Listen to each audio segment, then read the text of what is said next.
I'm just trying to get home. In my heart I feel alone. I wanna have a good time, wanna be fine wine, I want it all right now. I wanna take a long ride with you by my side, I'm gonna hell right now. In my mind I think I'm gone.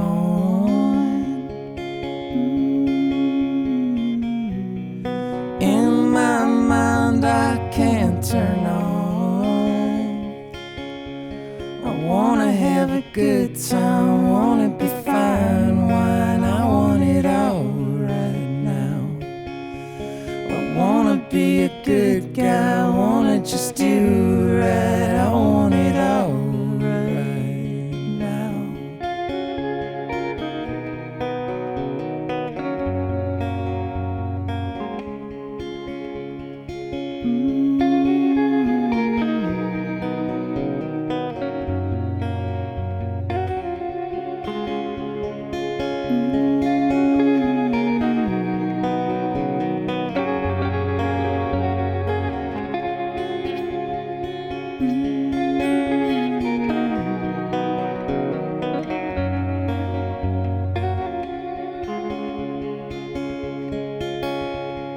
Can you be everything, everywhere, all the time for me?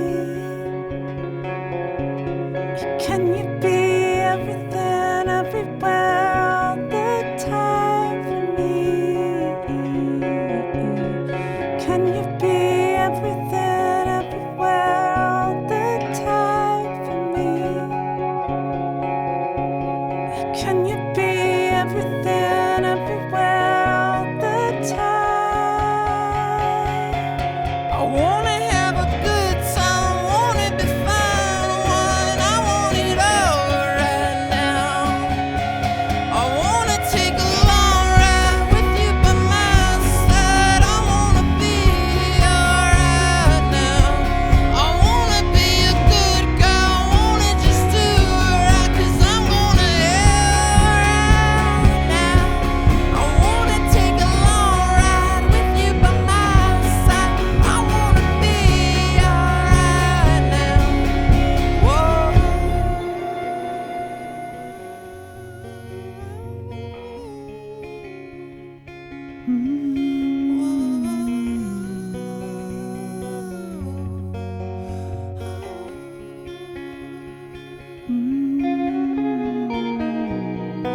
I wanna be alright now. Whoa, yeah, I wanna be alright now. Hey, I wanna be alright now. Yeah, I wanna be alright.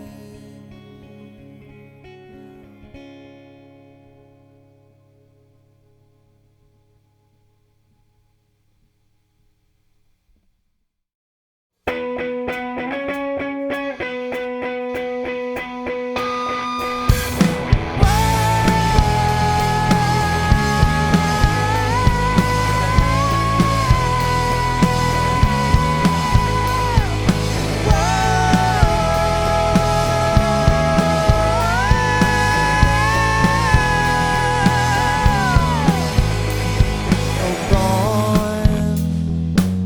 Yeah, nothing ever seems to last that long. Sustained, I'm trying to stay out of my own damn way.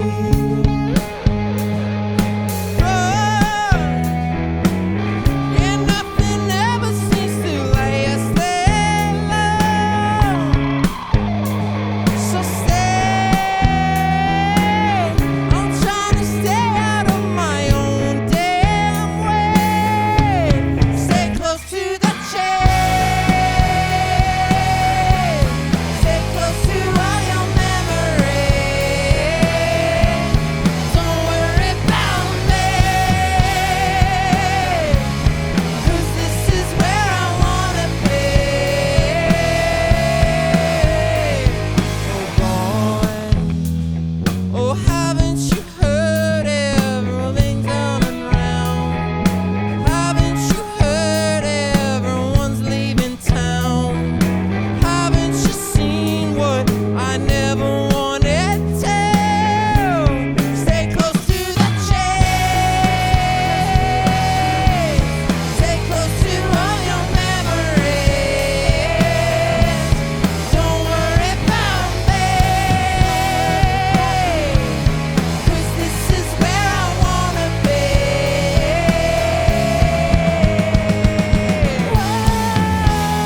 yourself.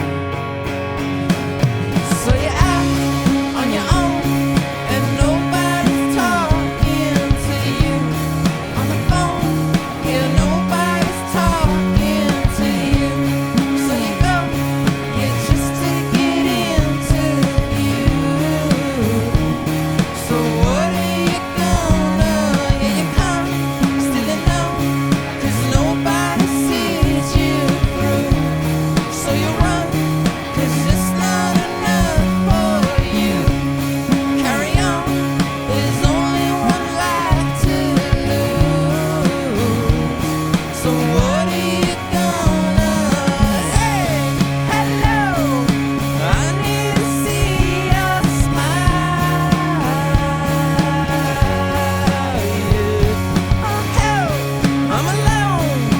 Can I buy some time? 'Cause nobody's talking. When will you ever find yourself inside? You feel like someone else. When will you ever find yourself? Yeah, only in the morning when I have my cup of coffee. So you're out on your own, and someone starts talking to you. Here you go, yeah, someone is talking to you, and you know you finally come into view. So what are you gonna? Hey, hello, I need to see your smile. Yeah. Oh, hell, I'm alone. Can I buy some time? 'Cause nobody's talking. When will you ever find yourself inside? You feel like someone else. When will you ever find yourself? Yeah, only in the morning when I have my cup of coffee. Yeah.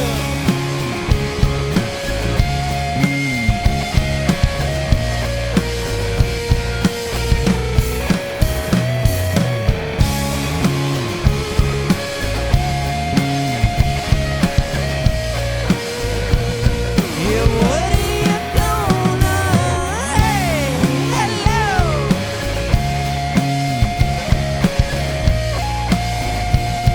Yeah, what are you gonna? Hey, hello.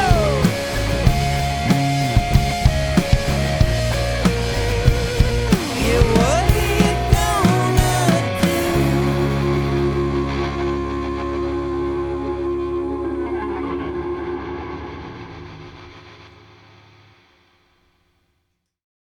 Hello, I'm Mac Wilson from The Current, and I am joined in our studio today by Grouplove, Dan, Hannah, Christian. Thank you for stopping by today. Thanks for having us. So you are out in the midst of a really intriguing tour, one of the most unique triple bills that it really works in my head. But Pink, Pat Benatar, and Neil Giraldo, and Grouplove playing together at Target Field. What was your first thought when this triple billing came together? Yeah, so different. Just the sheer scale of it is different. But we were so excited in almost like a psychedelic way because it's just such a unique tour with amazing women on it, which is very cool. We were talking about when you take the stage relatively early, you almost take on the role of, seating, getting people to their seats while you're playing.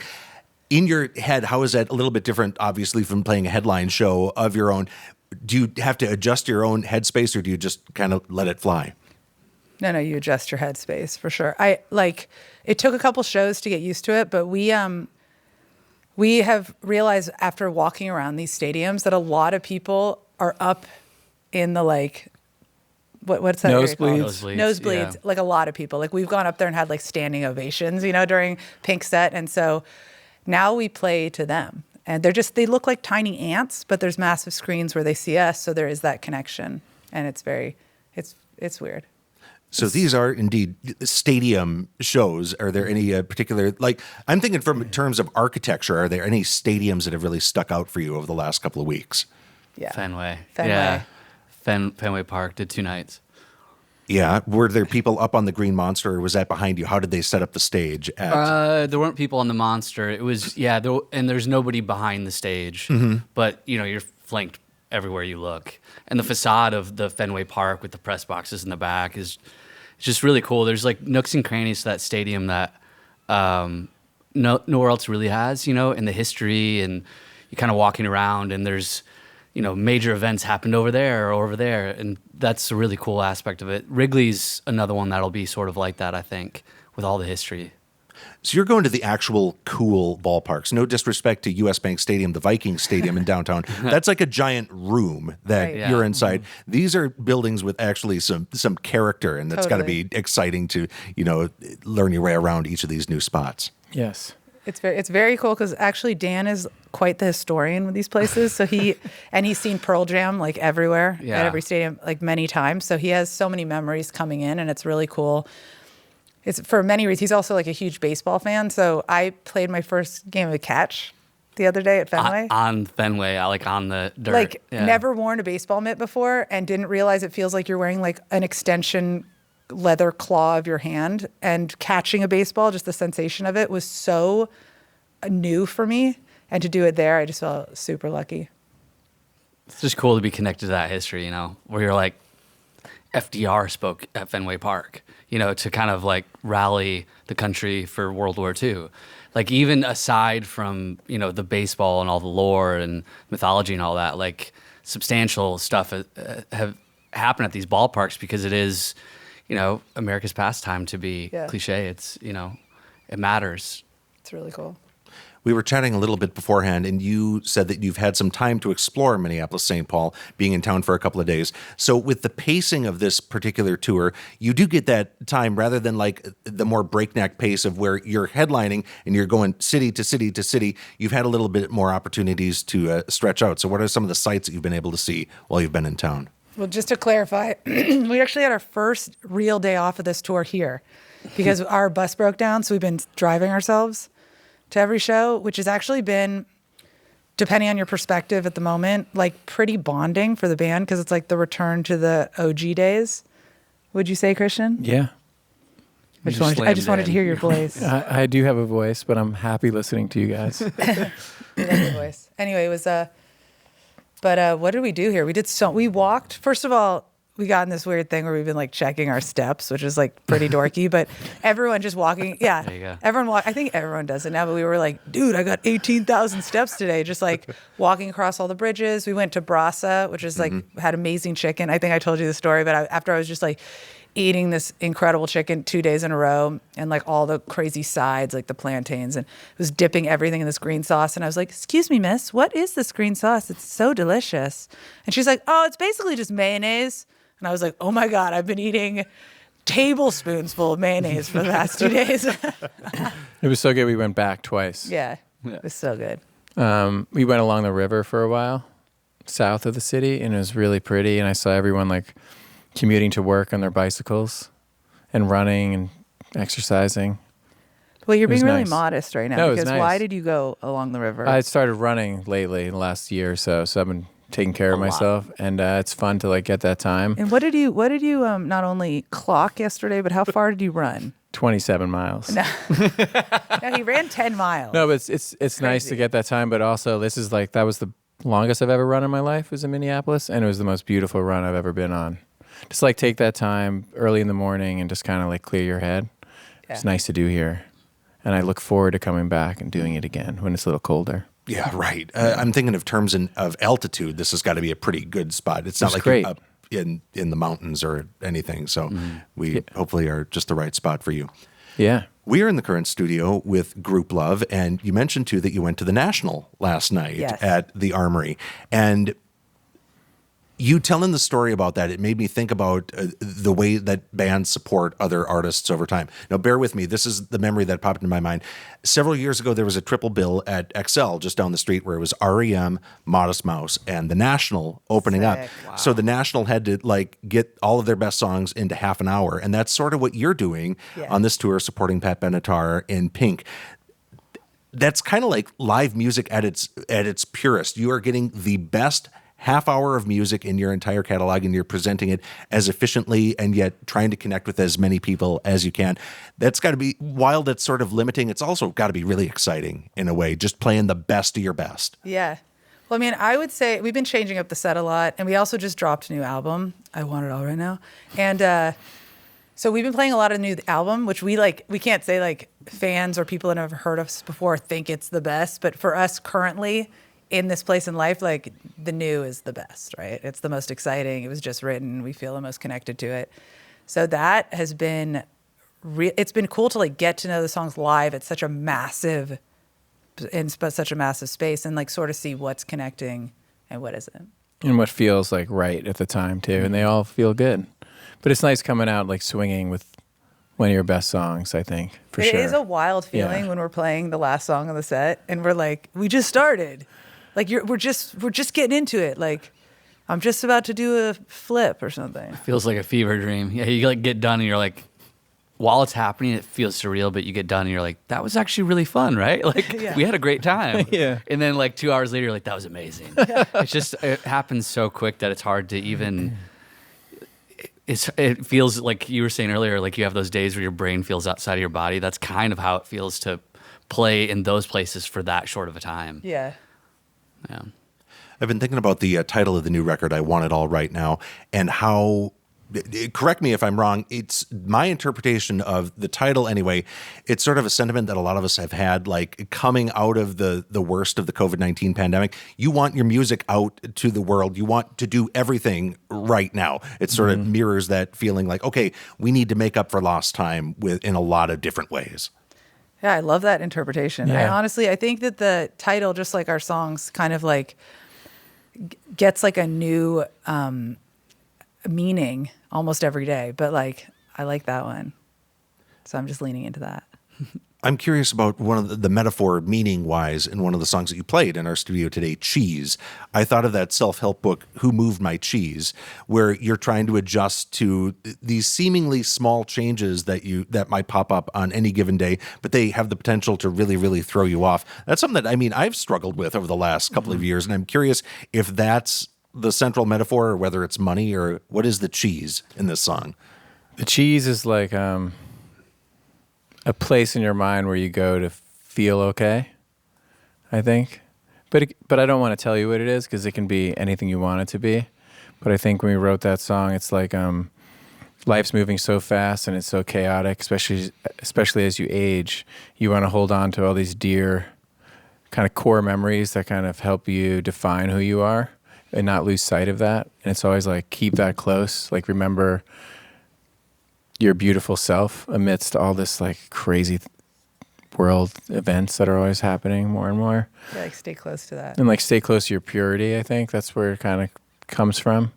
But if people want to think it's about money too, that's cool. It's funny, John Congleton, who produced the album, he was always like, let's make that cheese. Let's make that cheese. And I was like, that's stack that cheddar. Literally, yeah, stack that cheddar. I was like, that's not what the song's about. It's also not about real cheese, so that's important. That people don't think we're singing about like things we like to eat. Also, if you're in music, there's no cheese. Yeah. Yeah, if you're singing. You yeah. gotta love it. So Grouplove, you're here playing at Target Field tonight with Pat Benatar and Pink. And I'm curious what the next step is for you. Do you have plans now to, after sort of road testing all of these new songs, are you going to be able to stretch out a bit more and do your own thing, like a separate tour all your own? Yeah, we're going to do a tour at like end of February through March, which we haven't announced yet. So I guess we're dropping it here.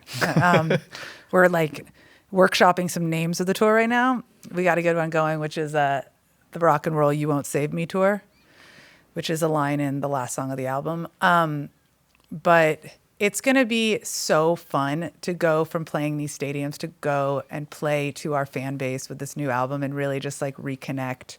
And we are thinking of sort of playing smaller rooms on purpose, just to like have that dichotomy of just like insanity and then like coming home to our fan base a little bit.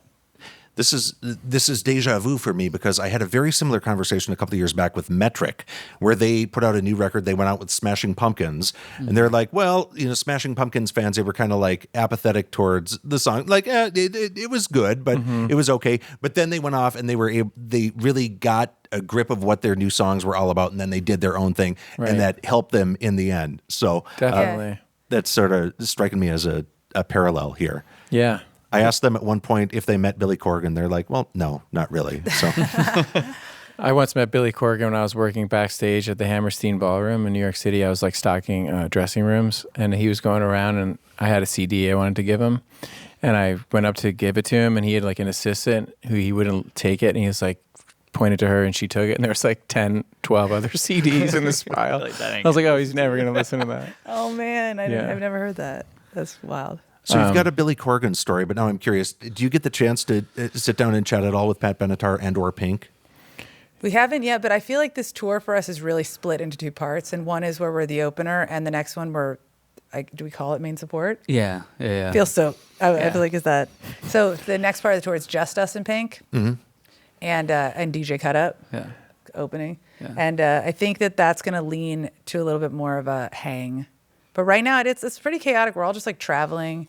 Okay, so basically, no, we haven't chilled with Pink. No, we haven't chilled. She came and saw us, and Andrew met her. She came and saw us at Ohana Festival in California. So I've seen her. Yeah. We just haven't her show is so massive, and she got her family out. So I'm sure it'll happen somewhere down the line, and I've heard she's lovely.